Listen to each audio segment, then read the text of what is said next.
kuhesabu hata ibada. Kuna ndugu mmoja alikuwa anachekesha watu. Unamuuliza mbona ndugu kitambo alikuwa tunaanza kanisa. Muuliza ndugu mbona unakuja kanisa? Anasema mimi kuna mkuu. Kuna mkono wangu kipiga hapo. Ukifanya kaka, wewe umeniambia enda kanisa. Ukipiga siye. Watu ambao wako fuoni. Ndio maana wewe unaweza amka tu. Ukakaa. Uone nani imechelewa tayari, yataisha wewe ibada. Hata Jumapili pastor anakuuliza, mbona hukuja? Pastor, unajua niliamka, kaangalia kafafa. Unatenda hiyo. Hata ibada wasihesabu. Ukiingia kimbii. Mungu hatakuruhusu kosa ibada.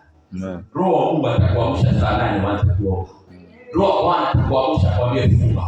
Roho wa Bwana atakufunulia mambo ya kanisa. Sikia, watu wakiwa huduma, kanisa linavamiwa na hakuna wa kuona.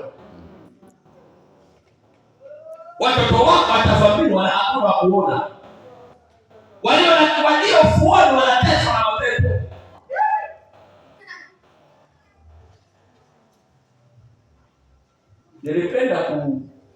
Nilipenda kuogelea. Kuna siku nilikuwa mdogo. Nilitoka primary. Nilipenda kutumia mifano ya kujulikana. Tukiwa primary hapo kwa class. Bali kwa tunasoma tunatembea mguu. So tulikuwa kutoka kama sasa. So kabla ya nyumbani kuna mahali kulikuwa na mtu na kitindi kipi cha. Sasa wale wakubwa tunasema tunasema wale wakubwa wanatuambia usiingie huko. Maana uko ndani. So sisi tunaacha huko kando. Vimaji vipo huko. Tunapiga pale. Sasa wale kulikuwa na mahali kumejengwa hizi kilba hizi sawa. So wanasimama wale wakubwa waliwali. Wanamdembea anatokea huko. Sasa kumbe iko tamu ile. Unawaambia jamani twendeni basi tuachomeka. Unajua sasa wewe umepiga vile vimaji vinakurukia umeboeka. Wamewachia vitabu. Sasa ndio vitabu. Wanakuambia mara ya mwisho naruka alafu tuende. Kuafikisha saa 9 saa 10 kwa chakula. Na wao wale wakubwa ndio wametuchelewesha. Wanaona sasa nikakuwa kasielewi. Sisi tuachomekana jua, tumepiga tayari vile vimaji vimeboeka. Nikajazoea.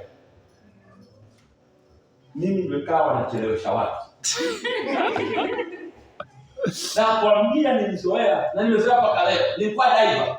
Nasimama hapo juu. Unapiga kama unatokea huko, unarudia tena mara.